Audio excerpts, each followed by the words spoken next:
They say the moon holds no power of its own, merely reflecting a greater light. But on this night, under the crimson gaze of the solstice, it bled. A colossal blood-red moon ascended, casting a malevolent glow upon the skeletal spires of Blackwood Manor. It hung in the sky not as a celestial body, but as an omen, a cosmic wound weeping light over the isolated estate, promising a night where old debts would be paid in shadows and secrets. The very air grew thick, heavy with an ancient unspoken dread as the manor prepared to awaken. Within the oppressive silence of the manor's library, Ilara traced the arcane symbols etched into the pages of a weathered, leather-bound grimoire. Her face, usually flushed with youth, was a mask of pale fear, illuminated by the flickering candlelight. Each glyph, each incantation, spoke of a terrible legacy, a pact made in darkness generations ago. The book was a chain, and she was its final link. The weight of her lineage settled upon her shoulders, a shroud of inherited sin she never asked to bear. Deeper within the heart of Blackwood, in a circular chamber lit by 100 black candles, the matriarch Morwen stood before a basalt altar.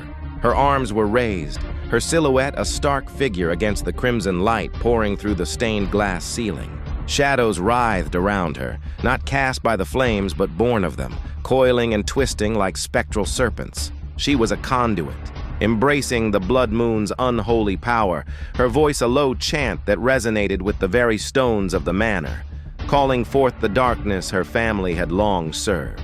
A desperate hope flickered in Ilara's heart. Her fingers, trembling, found a loose carving on a towering bookcase. With a groan of ancient wood, the shelves swung inward, revealing a dark, descending passage. This was the escape her ancestor had built, a secret path to the manor's catacombs. Clutching a small silver locket, a forgotten keepsake from a gentler time, she stepped into the cold, damp darkness, choosing defiance over destiny. The cold metal was a small comfort, a promise of a different kind of power. The ritual reached its zenith as the blood moon's light flooded the chamber, bathing everything in an infernal red. At that moment, Ilara emerged from the shadows, confronting Morwen. She held the silver locket aloft. As the crimson light struck it, the locket erupted in a soft, pure luminescence, a stark contrast to the ritual's malevolence. The two forces, legacy and freedom, met in the chamber's heart. In that blinding flash, a choice had to be made, a final desperate stand to determine if the dawn would ever break over Blackwood Manor again.